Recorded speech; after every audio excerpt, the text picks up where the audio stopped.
What's going on, everybody? This is Clarence Jr. breaking down the Bulldogs. We are here because the 2025 football season is coming to a close this Saturday with the CIAA Championship game in Durham, North Carolina between the Virginia Union Panthers and the Johnson C. Smith Golden Bulls. Now, we're going to go through a lot in terms of these two teams. We're going to really break this thing down. And at the end, I'm going to give what I think will probably be the most accurate prediction of the championship game. And this is going to happen in real time because I lied to you not. As of right now, I have no idea who I think will win. I have no idea of a score. I'm going to arrive at that conclusion in real time as we go through all this information. That's when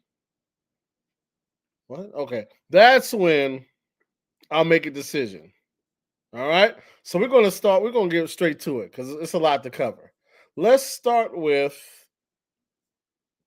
what should we start with? Should we start with the records, the stats, because it's a lot to get into. Let's start with the coaches and their mindset and the players and what they're saying going into the game. And then we'll go from there to the schedules, then the stats, then the head-to-head matchup, and so forth and so on. So let's start right here. This is Dr. Alvin Parker's press conference following the season ender at home versus Virginia State. And we're going to jump in at the part where they're talking about the upcoming CIAA championship game. Let's see what he has to say. Coach Parker, I'm John O'Connor from the Richmond Times-Dispatch. Thanks for being there. When you think of that first J.C. Smith game, what pops in your head? Just we won. I mean, that's the kind of thing right there that we felt good about because, last year those guys beat us. So I think, getting a chance to win that game in the regular season, definitely gives you a level of confidence. But, you can't look, much further than your own self, John, because, the last 2 years, as far as the team that we met in the championship, we lost to both of those guys in the regular season, and got a chance to get back to the championship and win that game. So, all of those cliches going to be said this week and things like that. So it's our job to make sure that we prepare in a manner that, they're a new team, we're a new team, and we got to go in here and do what we got to do in a championship type game.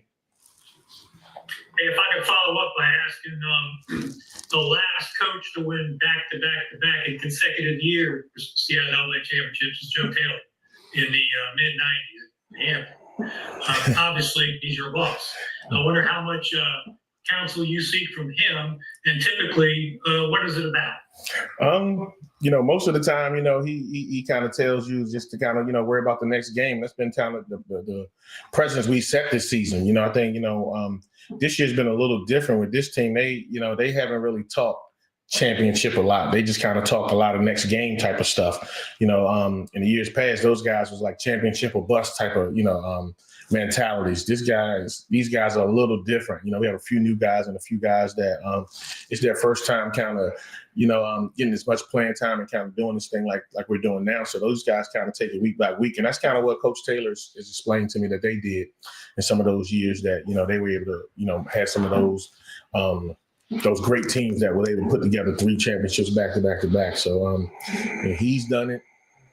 Coach Bailey did it here in the 80s. So it's a few guys that have done it, but it's not often done. So, we just kept that mentality. I know somebody that did it fairly recently, but we don't got to talk about that. Thank you.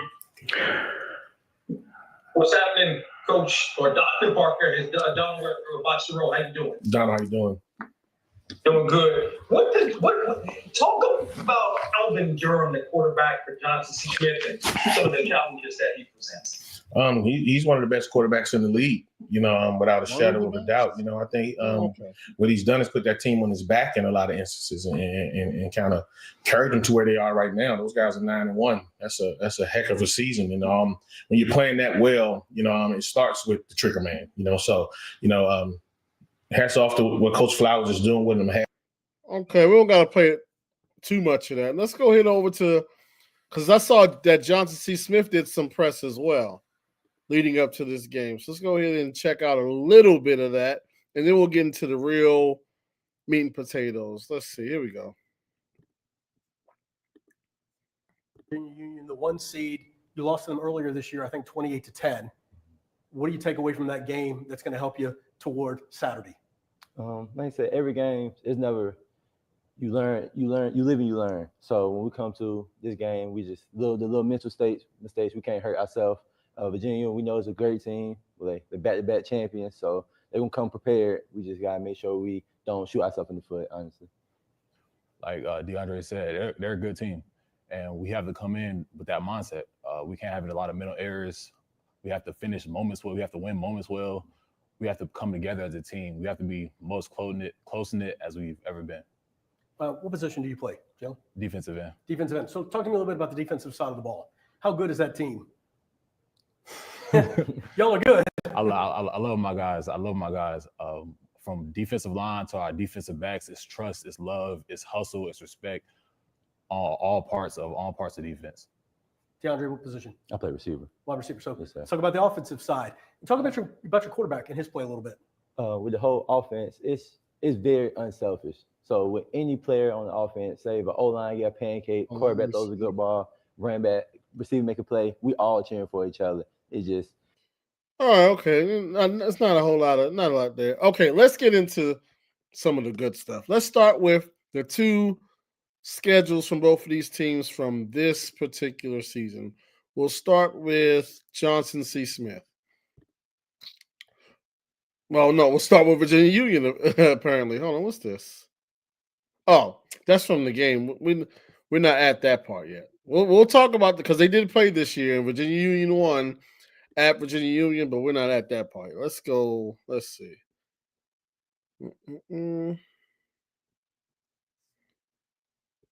There we go. All right. Start with Johnson C. Smith. So, Golden Bulls went 9-1 this year, 6-1 in the conference, 4-0 at home. They finished the season on a 6-game win streak.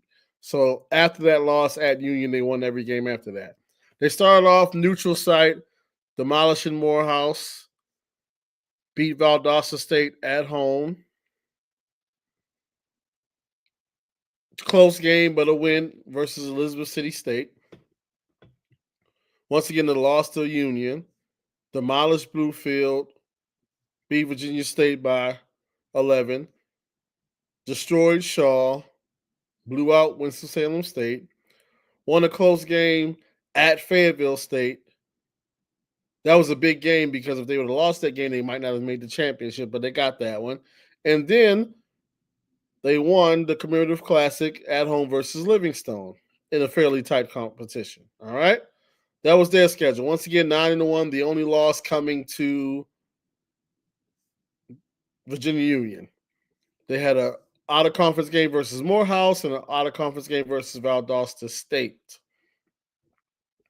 So then, but let's dive a little deeper. Let's look at points scored. 45, 28, 21, 28, 69, 31, 52, 52, 17, 26. Okay. So that was them. Let's go ahead and look at Virginia Union and their schedule. Both these teams had identical records. The only difference is Virginia Union once again beat Johnson C. Smith at Virginia Union. So Union also went 9-1. They played Miles at a neutral site. Then they went to Edward Waters. Then, of course, they won. Their matchup was in week 3. And there was a night game at Virginia Union. Beat Shaw, beat Winston-Salem State, Elizabeth City State, Lincoln, Bowie, Bluefield State, put 70 on them. 14-3 versus, Virginia State at home in the biggest rivalry game. So you look at their point totals, 45, 38, 28, 59, 44, 37, 66, 24, 70, 14. So, the second lowest point total came. It's not about that. All right, but okay, let's look at that. They have a lot of common opponents. Both teams played Shaw and blew them out. Both teams played Winston-Salem State. JCSU won that game a little more convincingly. Both teams played Elizabeth City State. Union won that game a little more convincingly. Both teams played Bluefield. The margins for both of those games, I think, were pretty similar. And both teams played Virginia State. The margin was exactly the same, 11 points. Okay, so there's that. Now, let's look at, before we get into the individual matchup, let's look at the stats for the year. We're going to go here. So for the season, Virginia Union has the number one offense in the conference. They're scoring 43 points a game. And they have the second best defense, only giving up 14 points a game. They score 43 and give up 14.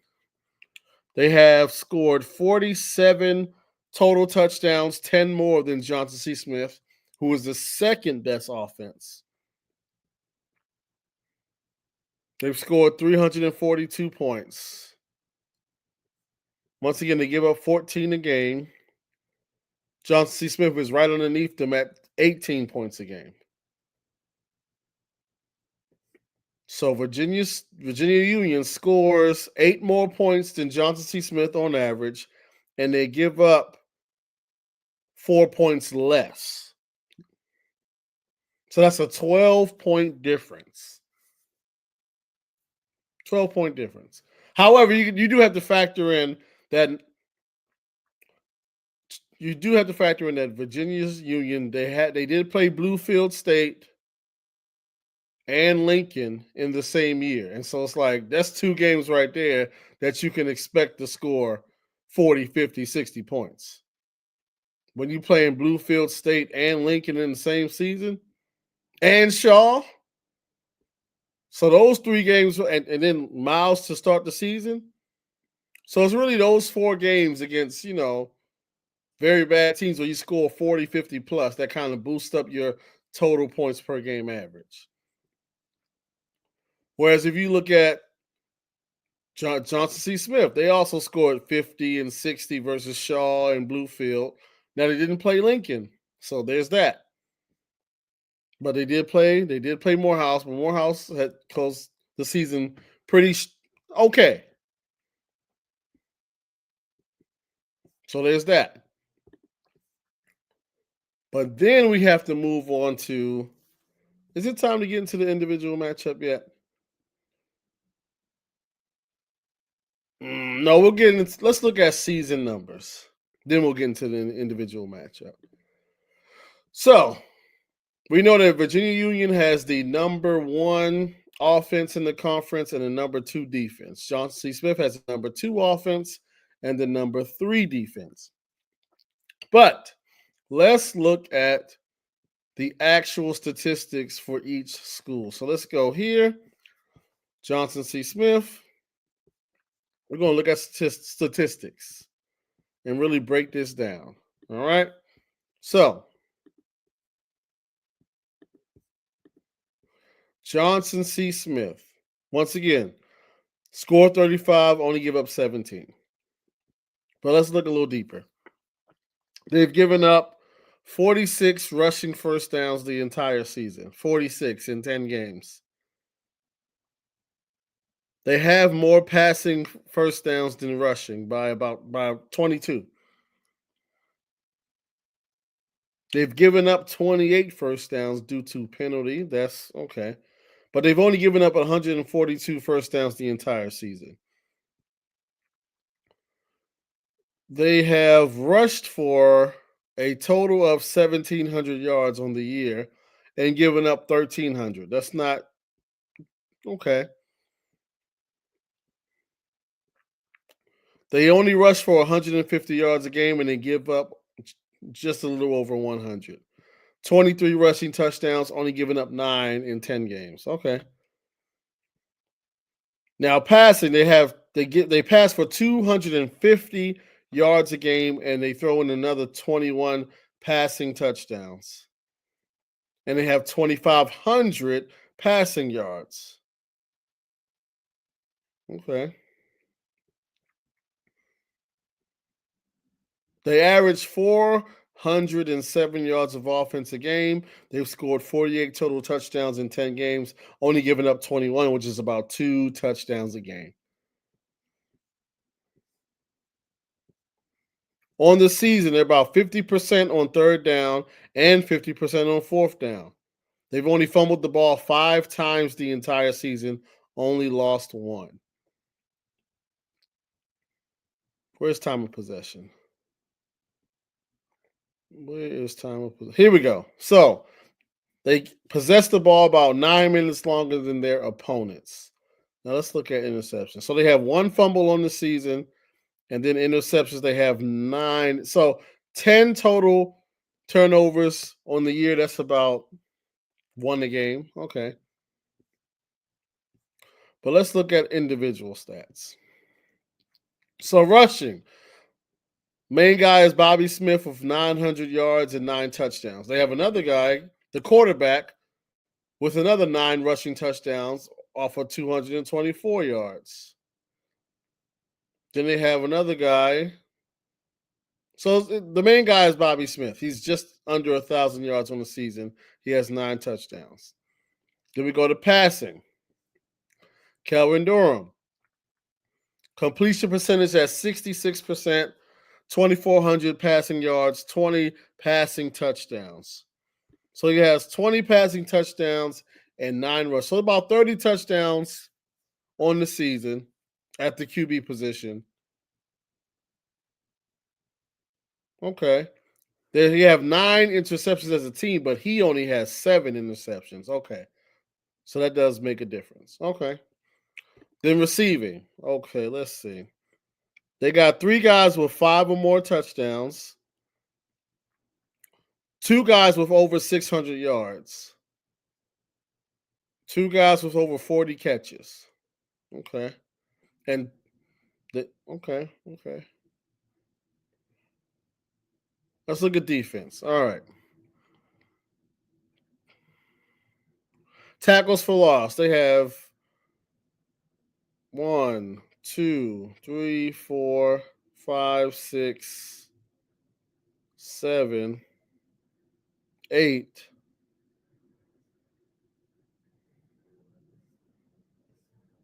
8 guys with at least 5 tackles for loss.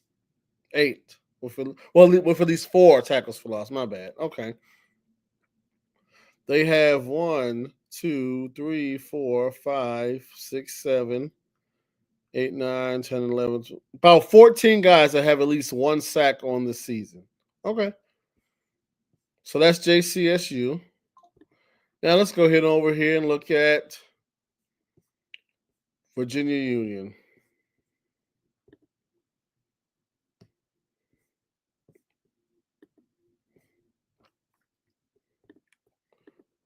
Pull up these VUU stats. Here we go. All right. Once again, 43 points a game. They give up 16. They have 161 rushing first downs on the year, but they only have 59 passing first downs in 10 games. Their opponents have been given 23 first downs due to penalty. Okay. JCSU had about 1,700 total rushing yards. Virginia Union has 3,300 total rushing yards. They rush for over 319 yards a game. They have 40 rushing touchdowns on the season, 40 in 10 games. That's 4 rushing touchdowns a game. Now, let's look at the passing numbers, though. 162 passing yards a game, 17 passing touchdowns, and 6 interceptions.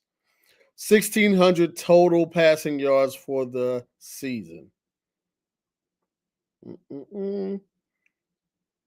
480 yards a game. They give up 288. Okay. 58 total touchdowns on the year. Let's see. 91 penalty yards a game. That's a lot. They have 94 penalties on the season. That's almost. Hold on, that can't be right. 10 games. So hold on. If they had 100 penalties in 10, that'd be 10 penalties. So they're about 9 penalties a game. That's a problem. That's a problem. Time of possession is not what you would think it would be for a team that is so run heavy. They only win time of possession by 3 minutes versus 8 minutes for JCSU. 47% on third down, but 90 on fourth. Now here's another issue. 15 fumbles, 7 loss. We're going to come back to that. We'll get back to that. All right. Now let's look at the individual. The engine of the team, Curtis Allen. 2,096 yards, 8 yards a carry, 27 touchdowns, 209 yards a game. Then you have the quarterback. 391 yards, 33 rushing yards a game, and 6 rushing touchdowns. Let's look at passing. 83 total completions for the season. 6 interceptions. 57% pass completions. 1,400 total passing yards and 14 touchdowns. So it's almost a 2-to-1 touchdown to interception ratio. Okay.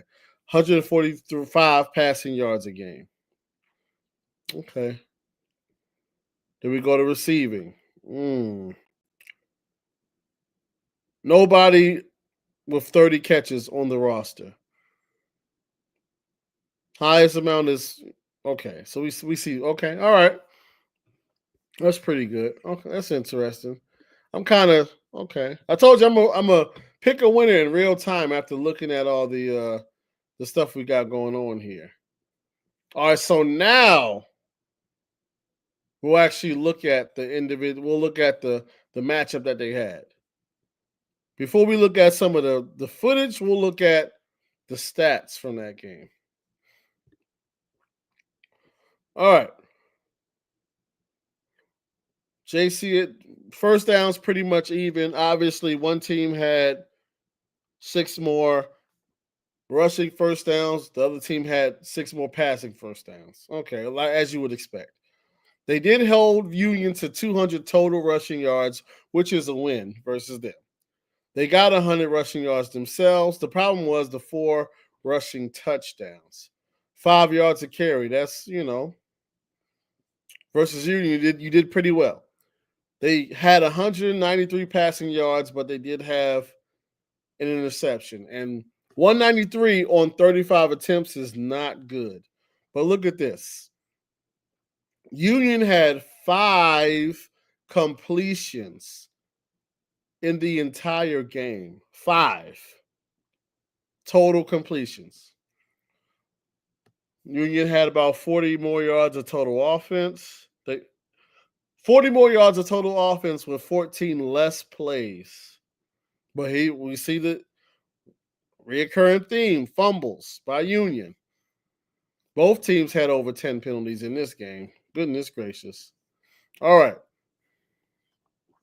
So let's see.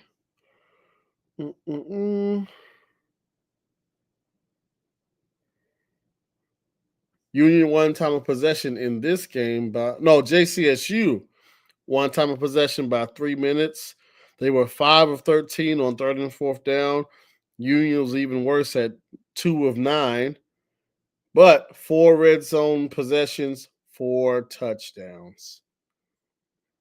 Okay. Let's look at individual for this particular game. Kelvin Durham, 20 of 35, 193, no touchdowns, and interception, sacked 4 times. RJ Rosales, 5 completions for 136 yards. This is a problem right here. We'll get into that. Okay. Bobby Smith, 54 rushing yards, no touchdowns. Average 9 yards a carry, though. Probably should have gave it to him a little bit more. Curtis Allen. That was actually contained. You look at it, he had 108 yards on the game, but 4 touchdowns, though. That's the issue. His longest run was only 17 yards, but you let RJ Rosales run for 63 yards. That's the problem. That's what hurt. I'm seeing what happened. That's the issue. Rosales. They contain Curtis Allen, but you let the quarterback get 136 passing yards on 5 completions, and you let him get another 63 yards rushing. That was the issue. You let him get some big plays, some chunk plays, and even though you contain Allen, you get him in the red zone, he can find a way to get into the end zone 4 times, which is what happened. Okay. Brevy Caldwell, 8 catches for 94 yards.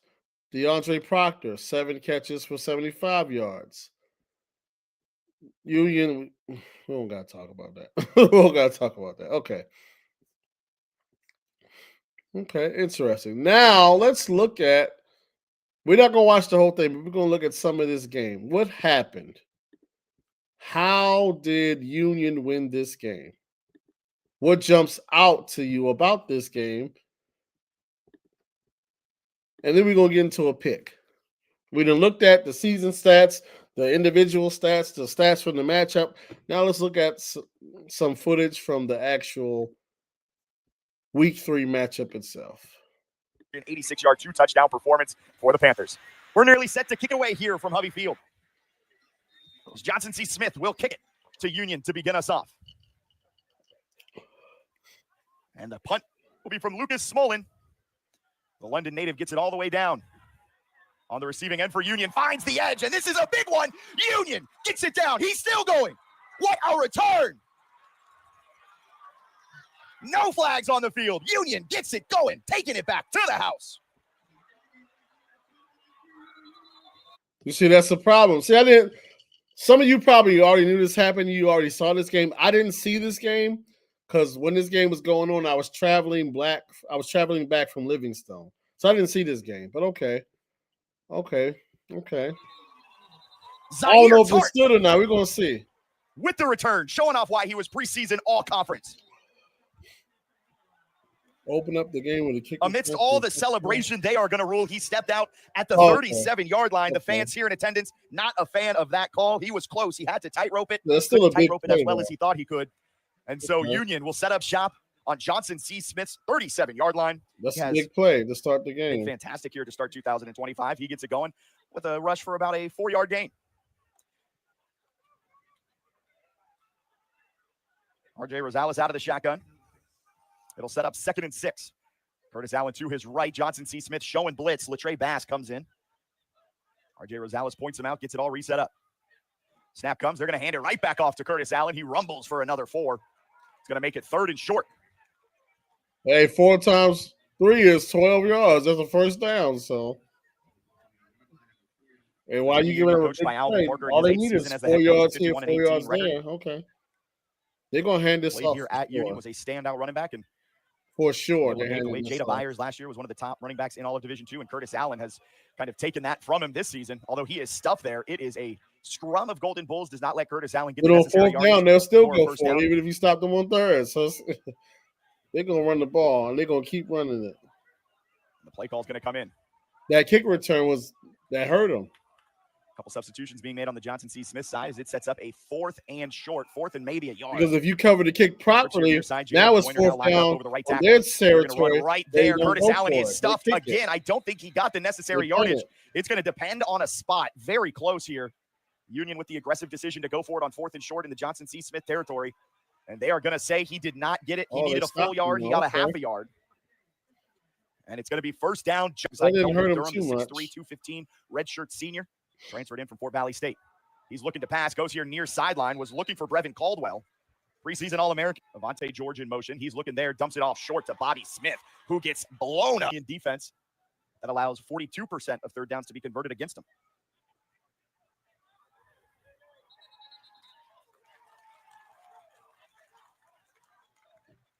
Whistle blown. They're going to say delay of game on the offense. Move them back 5 yards. Unforced error. Okay. Durham gets away from the pressure for the moment, jumps it off, and a connection good enough for the first down. Jordan Black on the receiving end of that.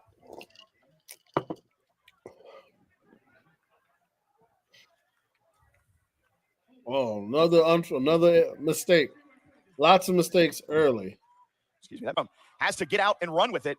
He gets pushed out of bounds, does not even get back to the original line of scrimmage. A trio of Panthers are there to force him out, and it's going to bring out the punting unit. Lucas Smolin, the London native, goes back to Zaire Tart. And he gets met. The first one there. Clinton Riley. And possession. Let's look at the line and see how this goes. At one point down 14 with under 16 minutes left. He keeps it on that one, and he gets held up by big number 97, Stenny Joseph. Well, Rosales had just 171 yards, but a large portion of those came in the final 6 minutes of that game, connecting with Jeremiah Francis on 2 touchdowns and really powered that Union offense back into it, especially when Curtis Allen went out of the game for a couple of plays, a couple of drives, really, as he got banged up. Good connection, finds Ricky Key Jr. He makes a couple of Golden Bulls miss and picks up enough for the first down. Ricky Key Jr., the Newport News native. They'll actually rule that on Christian Solomon. It looks like the way down to the 36-yard line. Jr. An offensive line, big reason why Curtis Allen has been feasting to start 2025. Curtis Allen, he ranks first in the CIAA in yards per carry, total rush touchdowns, total yards, and yards per game. You see why there, right up the middle. Curtis Allen, big-time gain. Brings it all the way down. Yards per carry. Rosales drops back, looking for Key in the end zone. He nearly pulled that down with one hand, but just dropped it at the last second. Incomplete. With the ball set up on the 37. Rosales out of the shotgun. Good protection, but he has to roll out here near side. Just dumps it off. A dangerous pass. Trying to get it over the outstretched hands of Vincent. I ain't going to lie. A lot of these JCSU boys, they just look bigger than a lot of these Union guys. He's kind of the anchor there in the middle of the field. They're eating weights up Defensive there. Coordinator Barry Tripp's 4-2-5 defense. They've got the 4 down defensive linemen, 2 backers. 5 guys. I ain't going to lie. And Hill's in that weight room for that has to make sure that the middle of the field is accounted for. 2 guys in the A-gap. Johnson C. Smith showing blitz on 3rd and long. Snap comes back, and here they come. The Golden Bulls get to R.J. Rosales. A massive sack. Number 27, Quavarius Crouch. He didn't play last game against Elizabeth City State. Slows up at the 5-yard line. Deciding not to go for it was Brian Lane, and that may have cost him. As the 2-side switch. We'll quickly step aside. I'll be back with more Union football. Well, what happened? Okay, punt. Punt's going to go, bounces, and a perfectly placed punt. All right. I'm most excited. Pinned them deep. Christian Aiken gets it out to what looks like they're going to say the 10. Excuse me, the 15. That'll be enough for a first down for Johnson C. Smith. Smart decision from Kelvin Durham. Had the option to either give it to Bobby Smith, the redshirt freshman, or pull it and keep it himself. He made the decision at the very last second. But Durham used his legs, made Union pay for their over-aggression. And now with a little extra space, the Golden Bulls offense have an opportunity. Bobby Smith goes in motion, lines up in the backfield next to Durham. Pulls the handoff and finds Caldwell there on the far side. He gets thrown down by Quincy Jefferson, the Varina High School product. Caldwell on the far side, and he's roped down. He gets pulled back, and that's going to bring up 4th down as that tackle is made by Zachary Weaver. Let's see. Brings up 3rd and short for the Golden Bulls. What are they doing on 3rd and short? Durham keeps it himself, tries to run for the first down. He gets pulled back, and that's going to.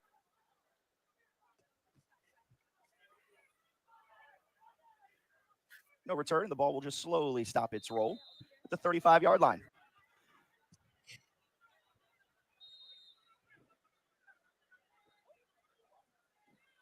Snap comes. Rosales puts it in the gut of Curtis Allen, and he gets stuffed at the last season for the Golden Bulls. As Rosales out of the shotgun, hands it off to Allen again. He makes the first defender miss. He can't make the second defender miss, and Elijah Wilson gets the tackle. But there is a flag on the field, far sideline. As our officials for today's game, Derek Hatton, the down judge, Christopher Doval, umpire Warren Smith, our line judge is Sean Sherry, field judge Frank Trevino, side judge Jeff Pratt, and our back And the judge, Patrick penalty. Smith. Okay. What just happened? And that'll bring up 2nd and 14.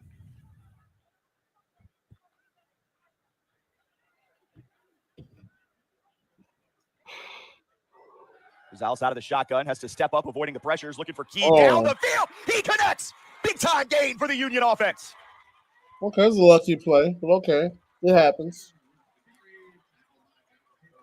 Rosales went deep down the middle of the field, nearly paid for it, with just about a minute and a half remaining in the first quarter. They're going to say ball on the 9-yard line. Makes it 2nd and 4. Johnson C. Smith brings the blitz, so they're going to hand it off to Curtis Allen up the middle. He just wills himself, keeps the legs moving, brings it inside the 5-yard line. And Crouch will be the one to get credited with the tackle. That appears to be Joseph Rounds needing some help up. Adrian Crespin the one to, and he can't connect. That looked like Cooper would have been the first catch of the season for him. However, he just could not get there, could not have the hands necessary to pull it down. So with 23 seconds left, it's going to be 3rd and 4.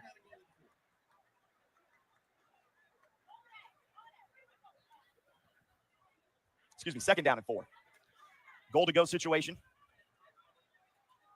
I'm not gonna watch the whole thing, but I'm looking at, I gotta get a lined up alongside watch Taquarion a nice Hines, piece of it just to Johnson make a Smith prediction. out of the shotgun, and a flag will be thrown right at the snap.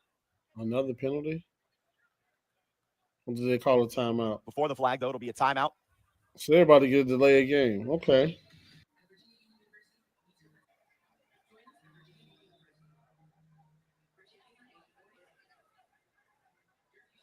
That makes it 2nd and 4. Back out of that. Rosales hands it off. Curtis Allen right up the middle, barreling his way in. Touchdown for Union. They strike first here in the final seconds of the first quarter. Myers' kick is up, and I think I'm reaching the conclusion. I'm gonna watch a little bit more. in Hubby Stadium, Linear Field on the campus of Virginia Union University. A 7-0 lead for the Panthers with 17 seconds to go here in the first quarter. Button this one away. Brady Myers kicks it deep. He's just going to pooch it, actually, right into the waiting hands of Caden Bell McKeithen.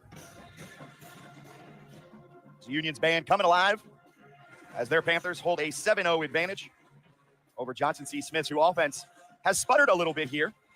It's a Johnson C. Smith offense this season that scores just about 31 points per game, averages just over 400 yards of total offense. That ranks Kelvin Durham, a redshirt senior quarterback, in the backfield in the shotgun formation. Bobby Smith is his running back.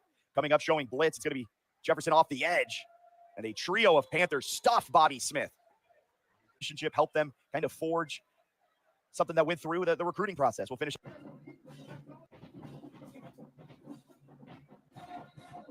Durham in that first quarter had 3 rushes, led all Golden Bulls with 23 yards.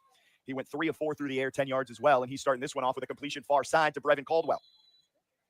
Caldwell's a name that I think Golden Bulls fans are very excited to have back in the lineup today. The preseason HBCU All-American, the preseason All-Conference selection, the All-CIAA first-team member a year ago, missed the first 3 games of the year battling through an injury, and now he's back, ready to go.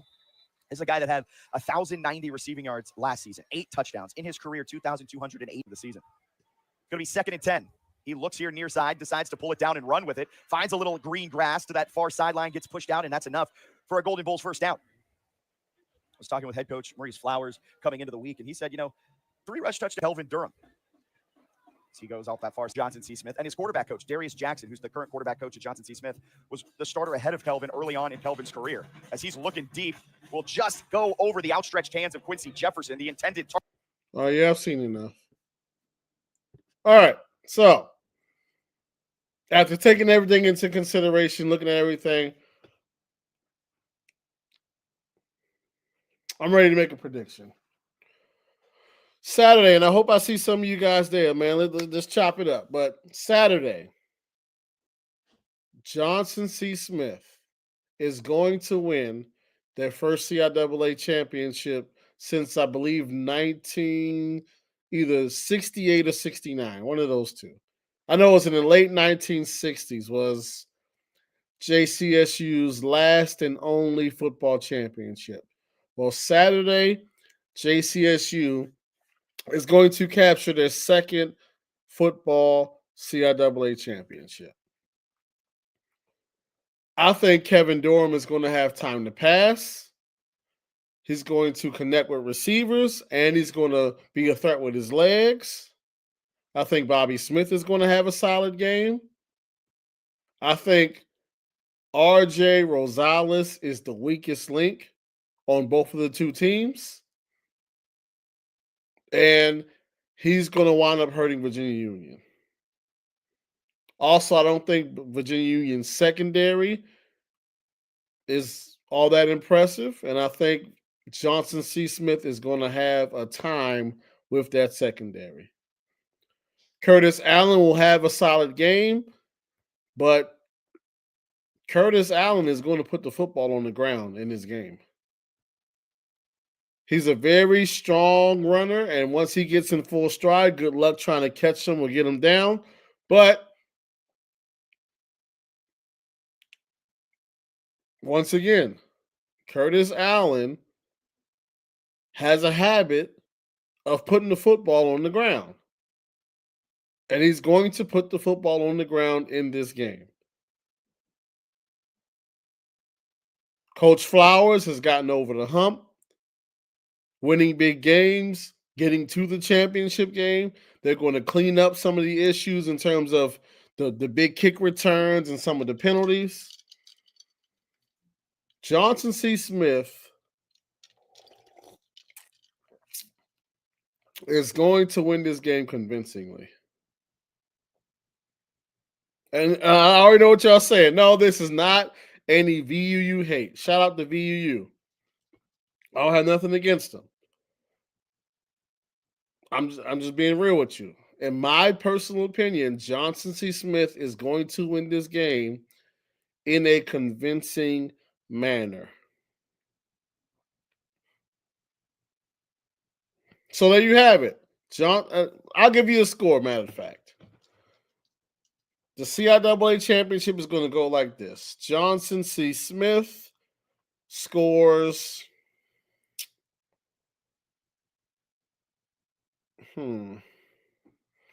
Johnson C. Smith wins the championship, let's say 27-17. So they win by 10 points. I'll take Johnson C. Smith by a score of 27-17.